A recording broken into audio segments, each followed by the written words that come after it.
The following is my interview with Professor Charles Spence, the head of the Cross-Model Research Laboratory and Professor of Experimental Psychology, world-leading expert in sensory science and author of award-winning book Gastrophysics, The New Science of Eating. He is interested in how people perceive the world around them through the different senses, such as smell, taste, sight, hearing, and touch, and the implications of this for the way in which we design everything from household products to mobile phones, and from the food we eat to the places in which we work and live. Charles, thank you for being here. My first question, are you a gastrophysicist? Is that how you actually describe yourself, or is it more of a humorous way of describing things? No, I certainly do. I'm not wearing it at the minute, but I've got my lab coat with Gastrophysics Uh-huh. emblazoned in multicolors on the front.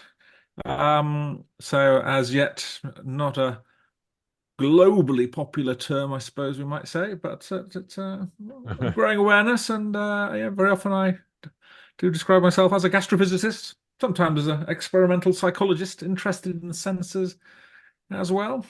All right. Well, yeah, I know that it did correct me when I was preparing questions and writing down things, and I wanted to write gastrophysics or gastrophysicist. It did correct me, obviously, and it said it's astrophysics. So obviously, as you said, probably not the most popular term at the moment, but I mean, pretty cool nevertheless.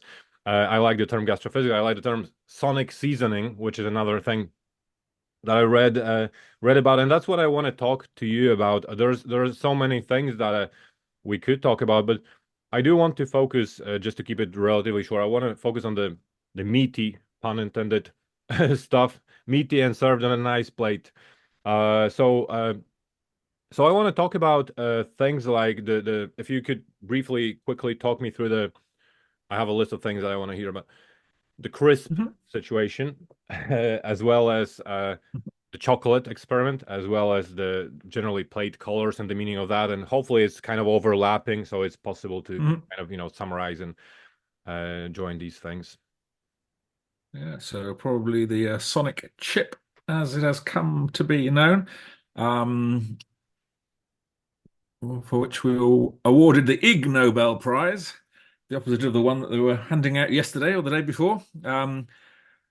The Ig Nobel Prize for Nutrition back in 2008 for an experiment we published in 2004. And it was probably my first foray into food, actually. I've always been interested in the senses and how they interact and how you can apply that to everyday life.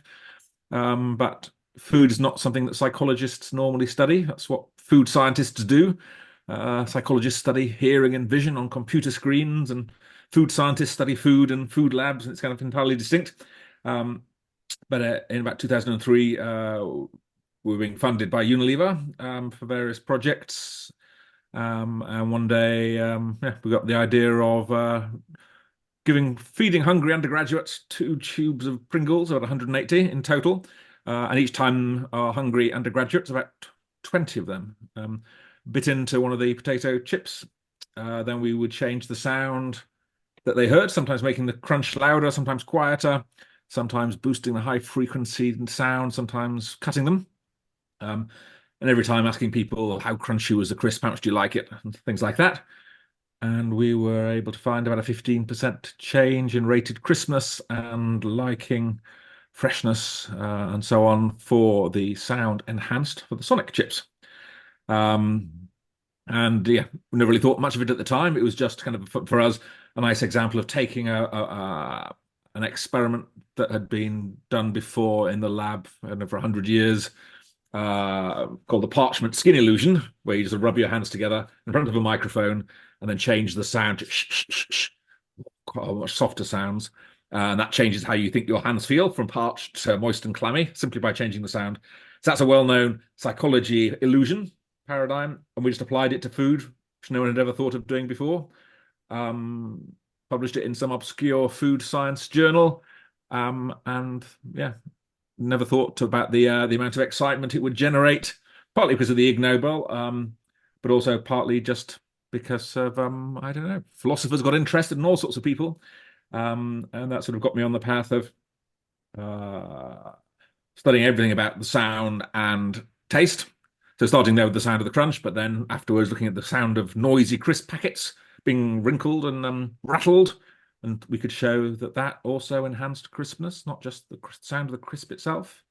And then from there on to the world of ambient sounds, background noise of aeroplanes, sound of the sea and seafood, up all the way to the sonic seasoning, which you mentioned earlier, of kind of using music to season your food, much like the sugar or the salt shaker might do, but without the negative health consequences. That's the main point.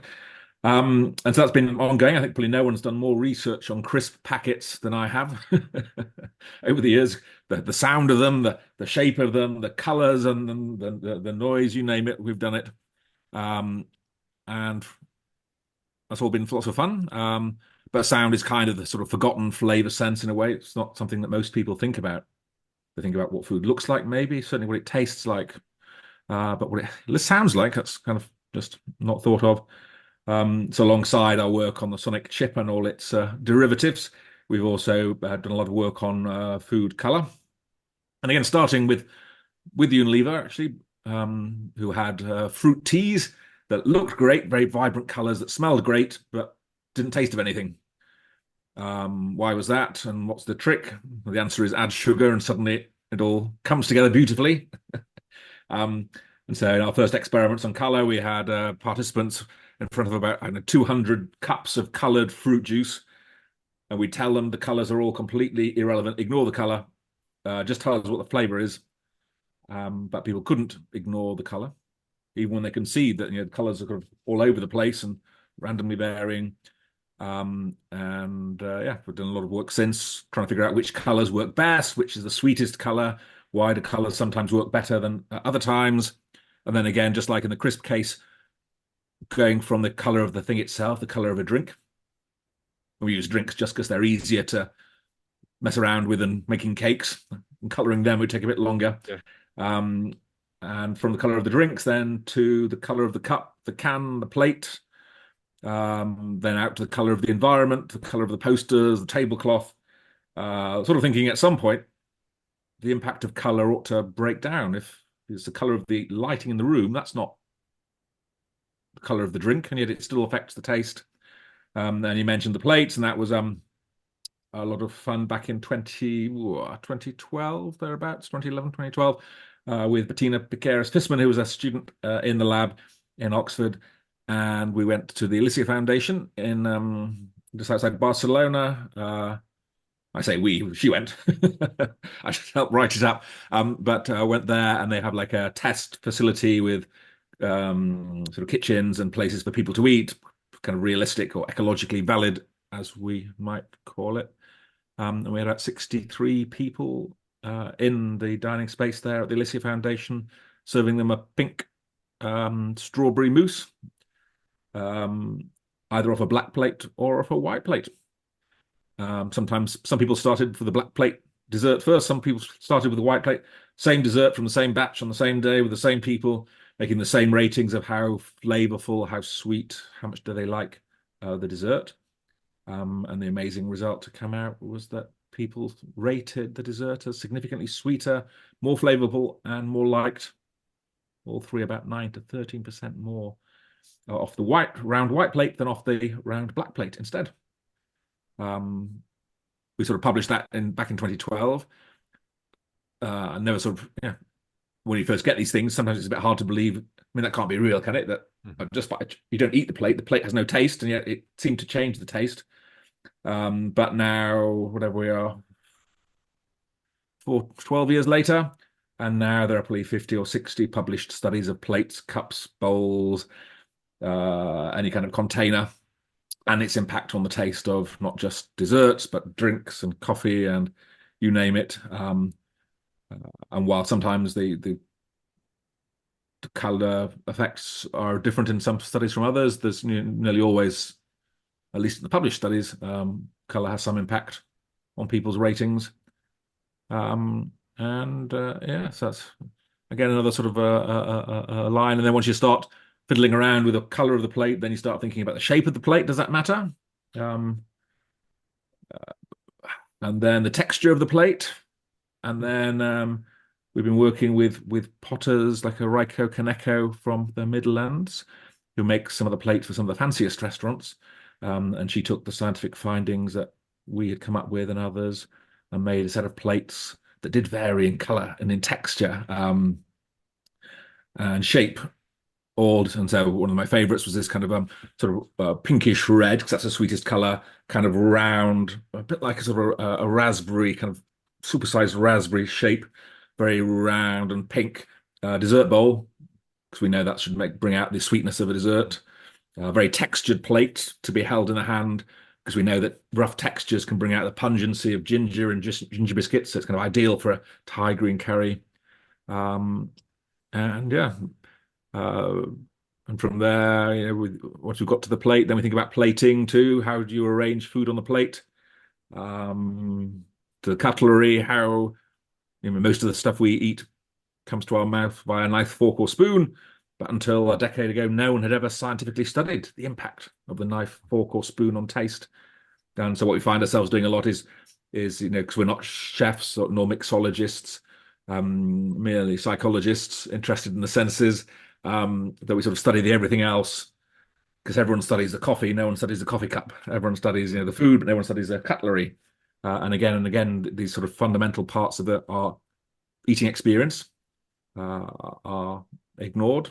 Yet when we study them, they do have an impact, and that all would kind of fall under the rubric of gastrophysics, kind of the new science of eating, taking the science from the kitchens, where we've had decades of molecular gastronomy and modernist cuisine and rotobaps and anti-griddles and spumes and foams and all sorts of we now realize unpleasant gelling agents and such, like taking the science from there to the science of the dining room, because psychologists were interested in what happens in the mind, and it's the mind where all the senses first come together to deliver the flavors of the things that we know and love to eat and drink. Yeah, that's interesting. And as you said, it's what I find interesting is that it hasn't been, as you said, scientifically studied. It feels like up until it began to be studied scientifically, it was just something that I suppose the chefs, and I worked in restaurants for a long time before I got into what I'm doing now. I worked over 10 years in different restaurants, and I'm thinking about all these plates and, as you said, and different shapes and textures. Even throughout the time when I worked in restaurants, it's been changing basically the Mhm. preference, for what seems fancy, and something that seemed, for example, fancy at some point when I was starting. Eventually, it was seemed as basically cheap, complete Mhm. opposite. I'm talking here, for example, about mirrors and also the colors of the mirrors. Mhm. Like you can, serve food on mirrors. Um, so it's interesting that it was probably something that people did kind of have a feel for, Mhm. experiment, suspicions about, but it was never really scientific. Um, and I wondered, let me just, I have so many questions. So you did talk about experiments, and I wonder, so that was, I wanted to talk about when you do such experiment. For example, I don't think, I also asked about a chocolate, but it Mhm. doesn't matter what it is. Is it in a control environment, or is it, is it in a lab, or how does that happen? I'm particularly interested in. I'm just wondering what the people, are thinking. Like, do they know it's gonna be? Imagine chocolate, right? So here is Mhm. chocolate and two different types of sound being played. Do they know it's basically what's happening in that experiment? Do they know? Is it Mhm. possible that it also, in some way influencing somebody, or how is such experiment Mhm. designed? So we do all kinds of experiments all over the place in all sorts of situations. Some carefully controlled in the laboratory. People come in, get paid. They don't know what they're tasting. They're asked to rate it in some systematic way. We pay them and they leave. Um, Other times we work in sort of restaurants, cafes, experiential events. So I teach at Somerville College here in Oxford, and sometimes we've been able to take over the dining hall when the parents of the young students come to visit them. And then we've got like 160 people dining in a real environment. We've taken over hotel restaurants at conferences. And so for me, those real world environments are important. And we try and show the same results both in the highly controlled but not very ecologically valid science lab, and then also the same results in a more naturalistic environment with real diners paying real money for real food in a sort of social context. And if we can show similar results in both cases, then great. Mm. Um, I just take an example of something like we've been working on spicy music, spicy sonic seasoning to bring out, that's my favorite sort of taste. Um, and that started out in the lab. We'd bring people in, give them something spicy to taste or imagine tasting chili or something, and then play with the virtual keyboard when they can pick the notes, the timbre, the roughness of the sounds. We just say, pick the sounds that matches that spicy taste you're tasting or imagining tasting. People might think it's a bit strange. And what do you mean, pick a sound for a chili taste? Um, but if you sort of get them to do it, then with 20 people, you'll find some systematic results that spiciness is sort of high pitched and high tempoed and sort of high energy type sounds and music, different from bitter tastes, which are low pitched and sort of brassy sounds with negative emotion.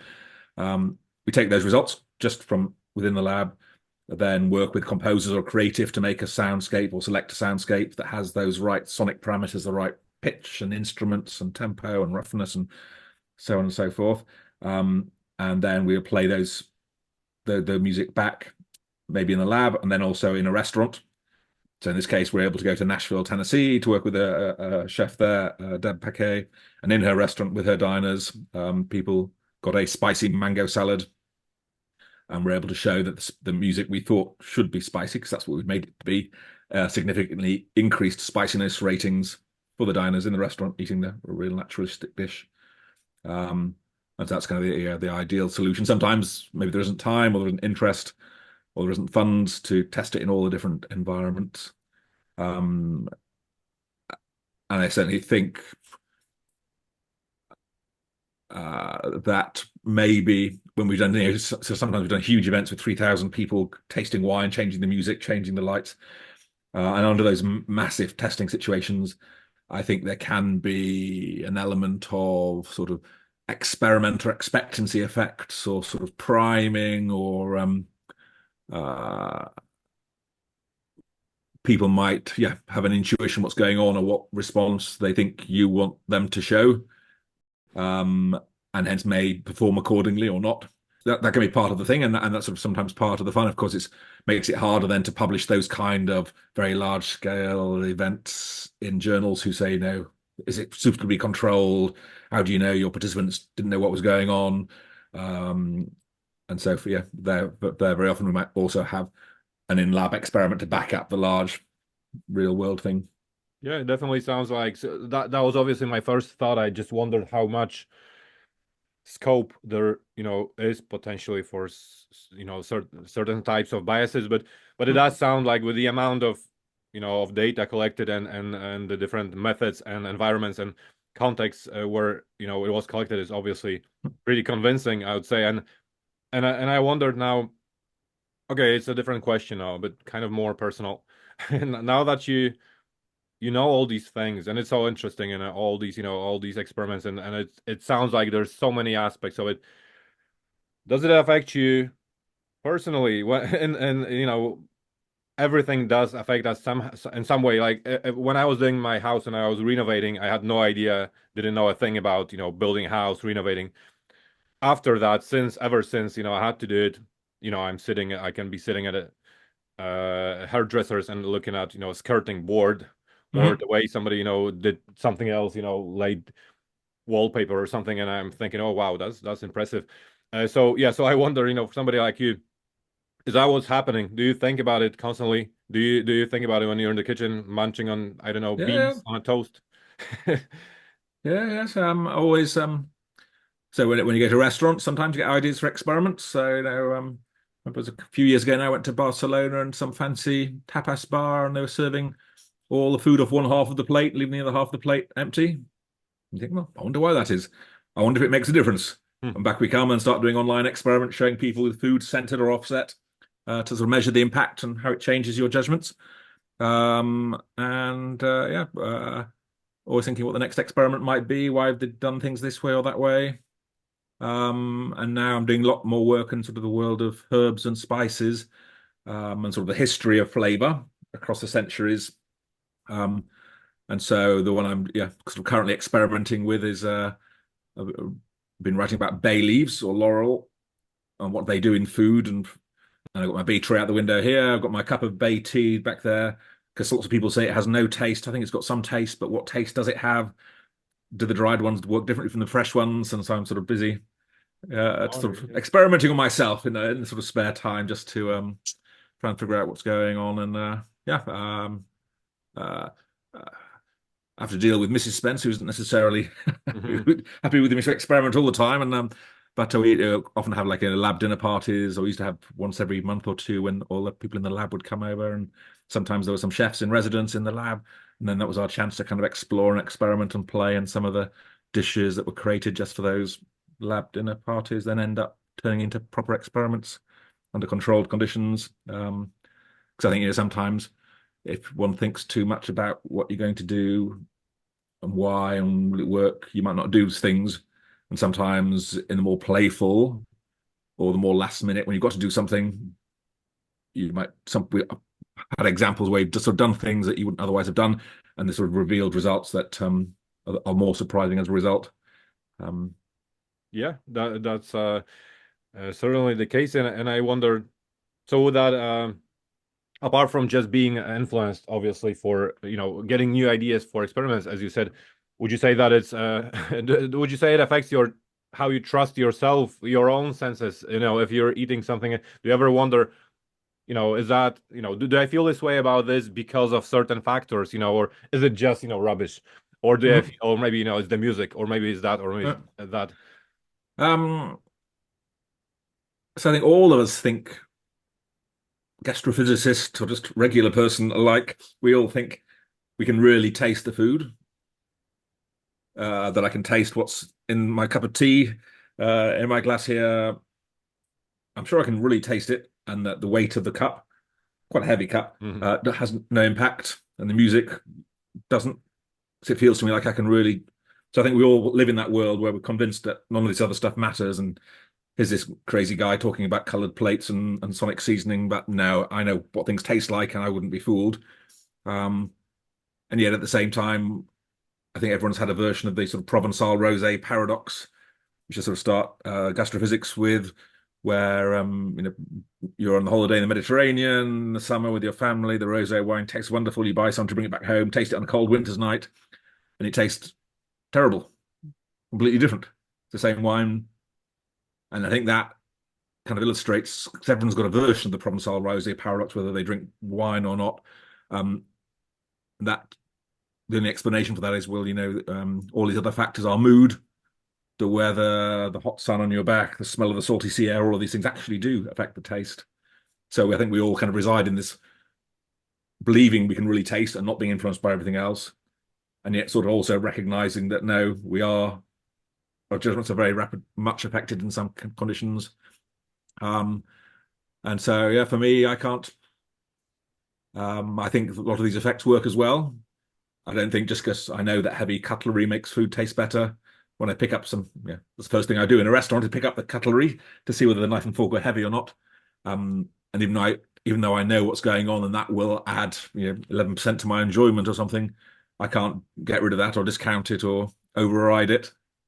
Um, so the best thing to do is sort of, optimize it and make sure as many of these sensory cues or sense hacks are there to optimize one's experience as possible. It sounds so interesting, and certainly the parties, the parties you described, lab parties and chefs and everybody, just sounds like, I guess, my type of thing. I love food, everything that has to do with food, and now food and science just sounds amazing.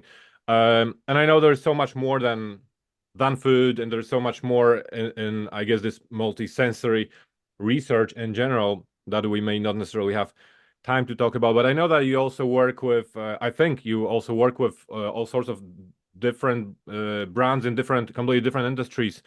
So I suppose I imagine it has to do a lot. It's pretty relevant in shops and Mhm. shopping and Mhm. marketing. So I can also imagine you. It's very easy to join the dark side in a way Mhm. because you know a lot of things. I wonder if um, probably something like that's being done. But would it be that, for example, the sounds and music and or smells would also influence shoppers how, for example, into Absolutely. thinking that I feel comfortable, I feel like I'm at Mhm. home. Yep, All right. absolutely. Yeah. Plenty of research and probably half a century's worth now Mm. on sort of store atmospherics, they call it.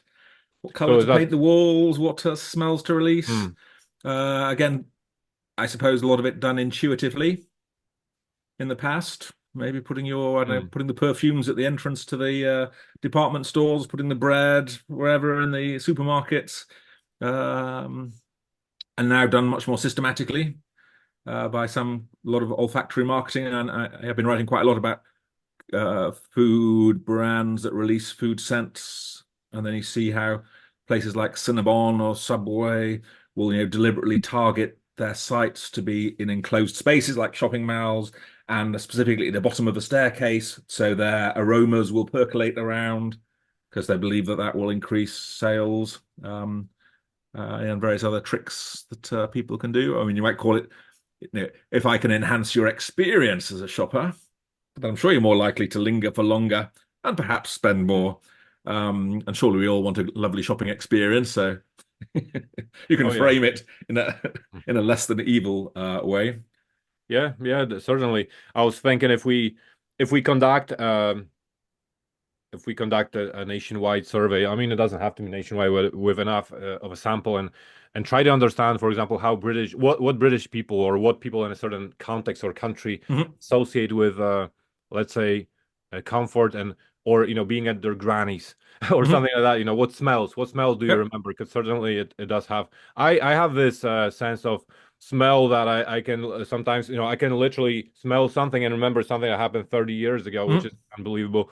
I even had to I did go and look for how to what this is what condition or what is this. Mhm. So if we conduct this thing and realize, okay, so for the majority of British people, the smell of apples and cinnamon is what they remember from the Mhm. granny's house, and I guess we can sell them whatever we want to sell them that in Mhm. particular context. Yeah, I was going to ask about the implication of this research, but I guess the answer is broad because it probably depends on specifically the type of context where you're doing that. So whether you're trying to help the restaurant sell more food or sell the shop sell more clothes, I believe. I think I heard something. Did I hear that you're working with some car brands as well? Because that's something that I wondered. How Mhm. does that work with In the past, cars? they sort of started out working with BMW and Toyota for the first 10, 15 years of being at Oxford.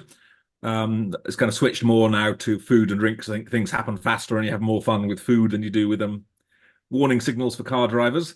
Um, but yeah, we were doing a lot of work trying to find it, specifically with Toyota, trying to find warning signals that would help drivers to brake more rapidly when the car detected you were about to crash. And we found if you presented sounds from behind the head, so in from the headrest for the driver, that is processed by a different part of your brain than sounds anywhere else. And hence it allows you to drivers to brake quicker and execute the right kind of actions. So this is like sort of neuroscience inspired warning signal design and something that the engineers in Toyota had never thought about because we don't That's think about the back interesting. of our head because we can't see it. Hmm. But we knew from sort of the neuroscience that this should work. And hence they did a series of studies to figure out exactly where the sound should be, what kind of sound would work best. And then again, doing it initially in the laboratory, in very controlled conditions, and all the way through to test track kind of conditions as well. And then, of course, you think about it, there are lots of others lots of others who are thinking about, or some of the German car companies who sort of their idea of perfection or success was if a driver would come home from the office at the end of the day, sort of pull into the driveway and just sit there because the atmosphere was so perfect, multi-sensorily, the seats so comforting and Hmm. the smell so nice, the music just right. And if you could do that, if you could create the perfect multi-sensory atmosphere, then Hmm. that would be success. And that's in a way just a version of the shopping scenario. How do you create the right atmosphere? Hmm. To... People do sit in their cars anyway. I do. For some reason, I come home and it's not that I don't want to go home. I do, but it's just I always sit down and kind of relax maybe for a See, little bit. this could be the multi-sensory science at work. Yeah, They've well, got you. You see, you didn't know what why I you're doing it, but they said there's somebody out there thinking, planning, designing, creating this multi-sensory mix that yeah. is Well, I'll tell you what definitely is. When my 2-year-old is sitting in the back and starts screaming and I'm driving, it certainly works straight away, and I started panicking. It goes straight into my head. So, so perhaps we can do research on that in the future. So I guess well, I was gonna ask you about future plans as well. You kind of touched on that as well, and if there is anything in mm, particular, again, in very brief summary, yeah. I would say where this is going for you. At the moment, we're still, I think, getting more and more immersed in food experience. And in a way, the challenge for the last few years has been to say, okay, now knowing what we know about gastrophysics and the color of the plates and the music and the softness of the chair, we can make things taste sweeter or saltier, spicier, or but that's all taking your food experience within the kind of the known universe. Could we know use what we know in order to deliver extraordinary tasting experiences, things you've never had, things that make you cry, that fill you with awe, that deliver an ASMR kind of neck shiver response, that are magical. And that's so working with the chefs, with magicians, with designers to create these sort of extraordinary dishes. And currently, the experiment that's just wrapped up in Milan is with a young chef there, Federico Rotigni, who's got a dish on his menu that makes 60% of his diners cry or feel like crying. Um, Amazing. It just sort of happened. Diners just started crying. He wasn't planning it for that. They just started doing it. And then we've been working with him to serve the dish without the music, to serve the dish without this element or that element, just to see which part of the what's doing the work there in order to make people cry, and then how that extraordinary response, crying in response to a rice pudding, does that make the food taste better Hmm. or worse? Yeah, that's interesting. I was thinking perhaps implications for astronauts and Yeah, yeah, this type of food as well. absolutely. Yeah. Yeah, we've done a lot of work with a lot of work in sort of airline food, and then it's only a small step Hmm. to go into sort of astronaut food. And we've been working, with colleagues around the world on that sort of the space environment, and especially for long haul space flights, and how to optimize food experience given the extreme conditions that astronauts will be under. And that's yeah, sort of a fun one for both for very long haul space flight, but then also for the billionaires who are booking their seats on the space tourism. It's kind of once they're up there, they're going to want to have a glass of champagne, I suppose, or something. Yeah. But then how's that going to work? Probably not very well. But yeah, there are lots of challenges there for different kinds of customers for space cuisine. Yeah, interesting.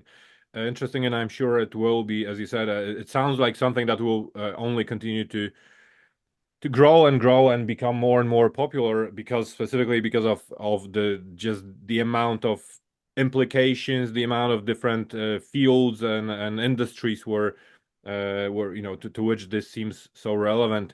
And I suppose the last question, just to wrap up, I'm sure people watching it would love to explore these topics a little bit more. So I guess I know there's a number of books that you've written, and I'm sure and articles.